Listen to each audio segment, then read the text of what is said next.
同学们好，第二次斜行出收前堂奥步。好，接上式奥步。好，小肚立圆，领两手双立圆，放松，右手顺势随右胯松沉外蓬，左手随右胯的松沉与右手形成相合。当走后弧，重心左移，放松左膨胀。好，松左胯，坐胯摆脚，右手逆缠，左手顺缠，上步提膝，对拉开左步，再走小肚顺缠，双立圆，松右胯，右手顺缠，左手逆缠，下式身法，翻胯下按上穿。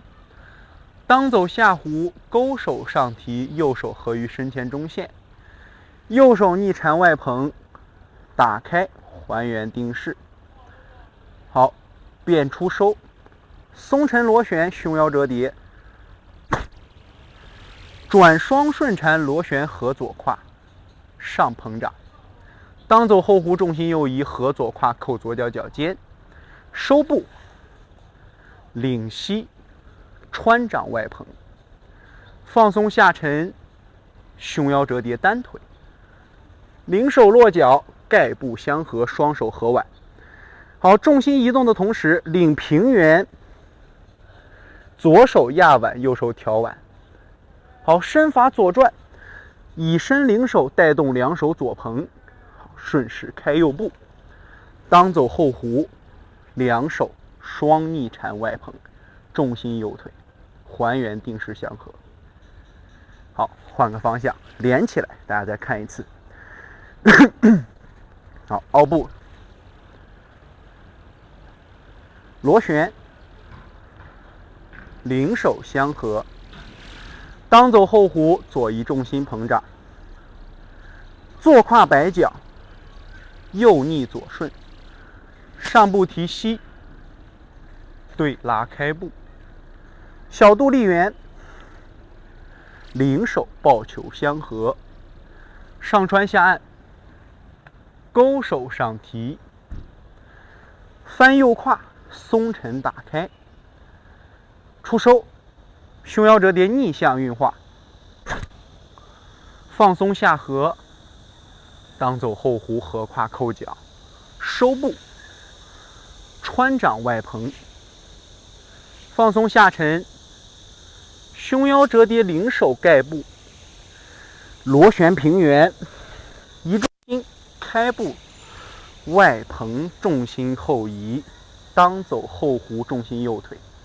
还原相合定式。好，那么刚才的那3个动作呢，是一套衔接动作。咱们今天的这一节课呢，就是为了大家把之前所学过的重复段，来通过身法的灵活运转，进行一个相互的结合衔接。所以来大家看一下，我们如何从奥步在变式的过程当中，把身法的柔性体现出来。首先，你看出收这个位置，两手外蓬，重心右腿，对不对？我们每一次在运化的过程里面，只要在心架当中从左向右进行领手相合，一大部分的运化其实都是在用小肚立圆的运化。你看哈，比方说我们如果直接用松胯，令左手与右手形成相合外蓬，左手走的弧线就偏向于一个小上弧线接下沉，然后再当走后弧走平原，整个身法看起来还是一路的那种风格特色，对吧？那为了体现出心架的变化，它一定是一个立圆领手。在相合的过程当中，在身法运化时可能看出来不是那么明显，但是我们内在的变化一定要让大家明白。想要去衔接好这个手，注意看，右手与左手的变化不是右手定这儿不动，全靠左手引动小立圆去相合于右手，而是两个手都在跟随小肚立圆在变化。你看手放在这儿，当走后弧左移，当走后弧右移，它是一个这种感觉。所以大家想要做好这个需要怎么做呢？2点细节。第一，手在画这个两手立圆时，一定要找到小肚的转动节奏。啊。第一个节奏，你看，我们如果光在这双立圆，左手不去找右手啊，小肚转一下，两手是一个这样的变化。但是咱们常说，小肚螺旋的时候，它不可能只是转半圈，是吧？所以在这个运化的时候，你看，咱左往上往右带动两手，哎，领手腕画立圆向右侧相合的过程当中，咱找到小肚在右转的这个过程，去领带咱的左手，哎，放松自然慢慢相合，它就形成了，你看小肚立圆，松右胯，哎，领手相合，顺势外捧。那咱的右手做了一个啥动作？好，小肚顺缠，向左领右手画立圆，放松下合，膨胀向外。那左手画立圆，松右胯，领手相合拨掌，形成了这样的一个变式。所以两只手紧密的去结合小肚的立圆，走出立圆之后，带动左手去找右手，随哪？随右胯的松沉。你看，1、2，这样的一个例子。所以咱们把这个运化呢带到这个部分上，大家就得到了这样的一个动作：立圆，松右胯，相合外捧。那下式当走后弧，重心左移，松胯转腰，螺旋外捧。当走后弧，在右移的这个过程里，咱又发生新变化了。你想要把这个手和身法在螺旋的过程当中找到那种很柔顺的柔顺的这个状态，你首先要做到的第一点是以身领手和欲左先右。看，比如说咱合到这个位置了，很多同学都是一移重心，唰左捧，一移重心，唰右捧，显得身体和这个梢节在衔接的过程是非常的紧啊。那么我们如果能够把身法衔接的时候，你看捧到这儿了，右胯松沉到位，重心左移，好，再螺旋摆掌，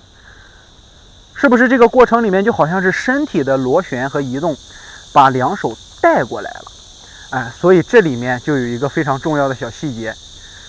做好身法螺旋的运化，要学会把重心转化和当胯螺旋进行依次的运化。你看，这时候光当走后弧重心左移的时候，两胯是没有明显的小肚螺旋带动的，是不是？光是一个重心左腿。当重心来到左腿了，随后一松左胯，两手顺势拨掌外捧，这个过程就显得很舒服了，是吧？所以这个技巧大家一定要记清楚，别再让手和身体太紧的左右来回一体的去转啊。那第二，我们下式在变化的时候，当重心左腿了，两手捧在左侧了，不再往右移重心了，而是一个坐胯摆脚。你看这个时候想要体现出来两手的这个引带，松左胯的时候，左胯上下折叠，千万不要直接拧腿，这样在上步很容易跪到咱的左膝啊。左胯的上下折叠，一松沉，两手先放松自然下落，右手逆缠，左手顺缠，有一个拨捧的感觉。随后移动重心，将这个劲往前去带，重心一来到右腿，直接合右胯。这时候你看到没有，身体会有一个非常明显的想要向右去产生螺旋的这种感觉。为啥？因为咱们上完右步之后，注意看啊，重心来到了右腿啊，重心坐胯摆脚来到了右腿以后，右脚脚尖呀，尤其是斜行变式的这个地方，能摆多少，咱尽量让咱的当胯摆多少。因为下式是一个左脚向左斜前方45度开步的动作，如果右脚脚尖太过于朝前，那么我们左脚上步是会有一个很大的阻碍的。所以在这个位置，你看能摆多少摆多少，再上步再开步，这样子身法和脚的这个配合就非常舒服了，就不会再产生那种很难受掰脚踝或者掰膝盖的问题啊。所以坐胯摆脚的位置一定要把脚尖摆到位。那么咱们的手，你摆到这儿以后，既然身法有螺旋了，咱两手刚讲过，向前推捧的时候，它不是通过重心来产生两手的螺旋，而是大部分是通过当胯。所以重心右移的时候，两手只是做了一个前捧的动作，前捧的动作，捧到位以后，为什么会出现向右的捋掌？重心来到右腿以后，右胯螺旋相合，这个时候咱的右胯打得太开了不好合，怎么办？小肚的用处就出来了，所以肚子主动的向右去螺旋，带动身体向前开步。这个时候就形成啥了？哎，我们身法是一个以中线为螺旋核心的小肚发力、丹田力，带动你的身法向右转，所以就会有一个明显的，你看，只要你转得猛了，甚至你还想再往右再转一点，这就是我们发力点的一个问题。如果上步感觉上了不稳，就一开步，啪，着急往前落脚，基本上都是因为腹腔螺旋啊，小肚中盘带脉没有动起来，所以导致大家在做这个动作换步的时候不好换，是吧？所以我们在连起来以后，你看身体的松柔，立圆，领手相合，当走后弧，以身领手，坐胯摆脚，小肚转动，对拉。身法的这个变化就出来了。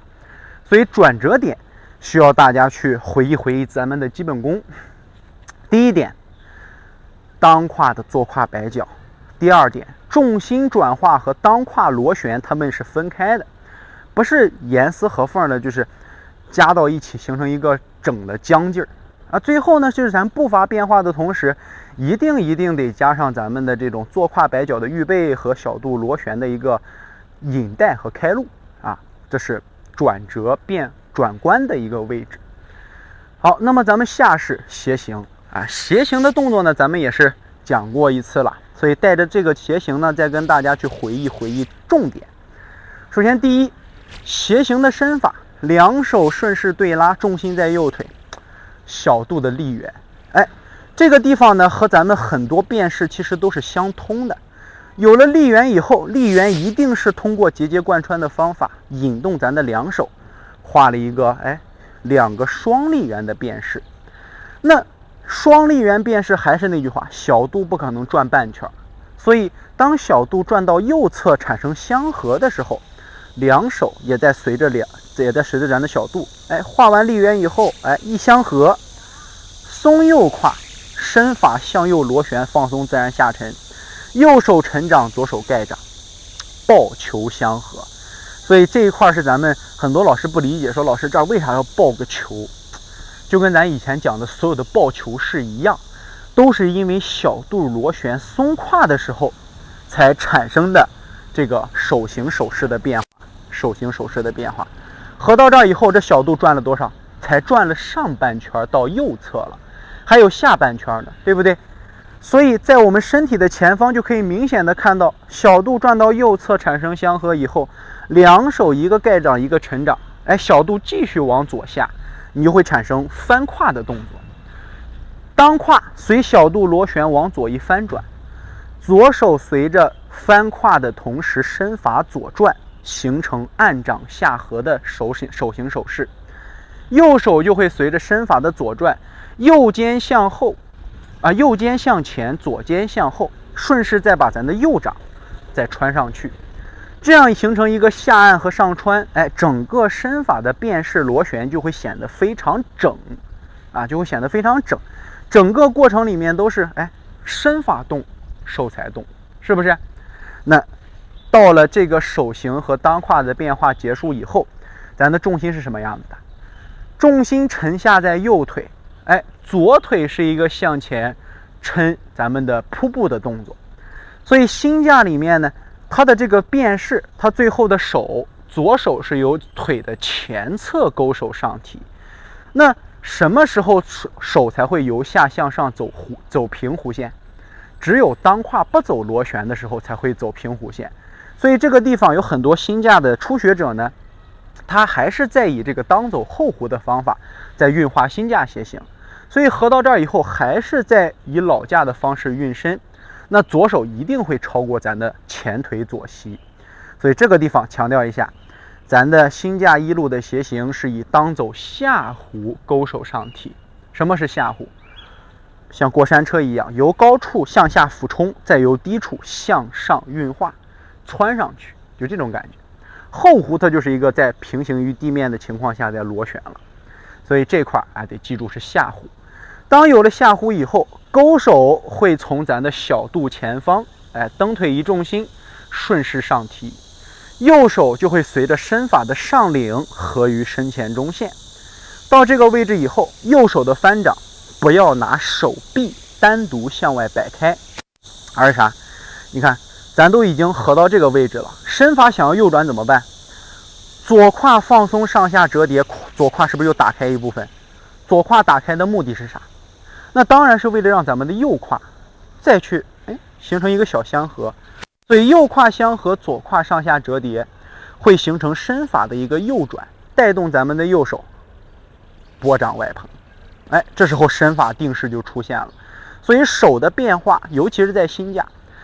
不管在做什么动作，都先要考虑的内容是小肚是否会有力圆，当胯是否会有转动，你的手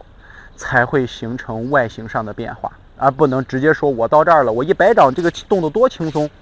用关节的单独力量去走动作，肯定是跟整体劲儿要差一些，是吧？好，那么最后的出收前趟奥步，你看紧接着上一节课的一个衔接，咱们的这个出收变斜形之间的转化，咱跟大家就强调一个重点。其实前面的内容呢，大家可以反复去看，尤其是一个部分，因为有很多同学都知道，斜形在心架当中，重心在前腿。然后呢，左手勾手，右手掌，身法是个斜向的，它跟老架的这种动作是不一样的。老架这种动作，两手为了向前再去捧，它需要去将右胯翻下来，让重心有一个前移，形成一个向前捧掌的动作。心架这会儿就不需要了，因为右胯本身是松的，对不对？咱只需要迅速的把左胯产生相合，让右胯的折叠这个劲儿还合在身上。立马前捧的身法向左一螺旋就出来了。所以呢，斜形跟老架之间的这个区别最大点就在于咱的右胯。老架的斜形这个时候它以上下折叠为主，心架它是带点的左右螺旋相合为主。所以下沉的时候，咱们哪有当胯的运行空间，就让它怎么去运化，不要再把它像老架一样再去重新，我到这儿了，好，我再回一下重心，我再去螺旋过来，要不然不回没劲儿啊，是吧？所以搂膝这个地方，搂完之后一定要切记，老架心架都一样，当走后弧这是必要点。右移重心，合右胯扣左脚，收到腰间，收步，是不是？两手为啥会向里收？因为身法在螺旋，所以螺旋的时候以身带手，身体是在往右转。两手收进来之后，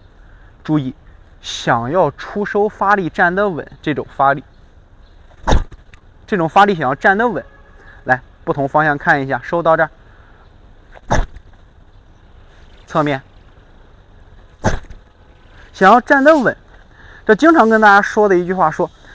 想发力得先从肚子上去找问题，不要总盯着自己的腿和两手，你越盯自己的腿，反而越容易站不稳。实际上我们盯腿的原因是因为啥？就老师们也希望把这个腿抬得更高，把手穿得更漂亮，但是恰恰是这样的原因，腿上的劲儿从一个中节核心带脉的合劲儿，就像咱们丹田劲儿，变成了啥？变成了梢节的抬腿劲儿。你腿想往上抬，你用的力量是这个地方和胯的相合，所以你一抬起来，身体的重心它会不自觉的往后仰，或者是因为前腿太重，把你带的往前倾，所以你穿完以后，立马就想把左脚落地上，是不是？所以呢，在这块老师们记住，只要碰见这种提腿单脚发力、斩手啊，这种出收啊，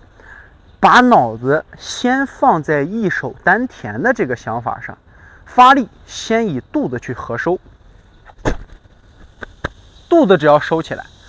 腿抬的时候是非常轻松的。所以希望大家能够把发力时的这个核心的部位给它记住，而不是总是纠结在这个梢节上。那两手的这个穿掌，你不管是撑掌，掌根朝外还是指尖朝外，都是可以的。这有不同的练法，大家选择一种自己喜欢的，觉得帅的，掌根、指尖啊，哪种帅用哪个，其实都是一样的劲儿，只是梢节的力点不太相同，都是一样的用法。那么有了这个前提之后，你看咱进行一个上下的衔接，有了小肚合收的衔接以后，我们再去变下式。下式的再收，咱说了，那个手和身体是在一个左脚往下一沉，但是没有落地，然后再随胸腰折叠涌动起身的动作。所以小肚的合收是一定必不可少的。好，收进来以后一发完力，放松下沉，看到没有？小腹慢慢把这个劲儿给它放开，产生一个小肚丹田的下沉。把脚落下来之后，脚不挨地，随后右脚吃着劲儿了，对不对？胸腰折叠，两手相合，再落脚。哎，那在这个过程里面，好像每一个运化是不是都是肚子这个位置？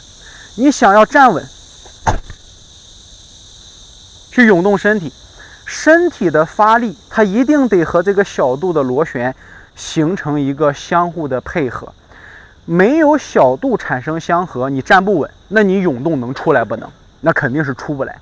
所以涌动能出来，是因为咱小肚有了螺旋相合，这上式下式衔接紧密，才能出现咱们现在看到的那种很帅的动作。一插完，哒一发力，走，胸腰折叠变下式。哎，那有了这个技术支持以后，大家再去考虑一下，不管我们是在做出收，或是转换再收，再变前趟腰部，它的技巧只要形成相同的变化了，哎，涌动螺旋折叠相合，盖脚。又是一个重复的，两手平原，领手提膝，开步，哎，当走后弧，两手打开。那这个位置就是咱们上一节课的内容。两手的平行螺旋要带动手腕的下压和上摆、上挑，下压上挑，随哪里的转动，两手形成平原，随身法的螺旋，随身法的当胯平原，带动两手向左。哎，向右，有了身体的变化带动，你看一重心，松沉，打开顺势外蓬，所以整个变化其实咱们都在围绕着一个字在跟大家说，就是小肚的开合、力圆、左右的螺旋。只要大家把这一节课和前一节课多重复观看几次，能够明白它们之间的衔接点的核心在哪里，那么大家对于这三个重复动作一定可以找到自己的节奏，并且做出行云流水的身法啊！这是斜行出收和前趟腰部，以及咱们的第二斜行再收前趟腰部。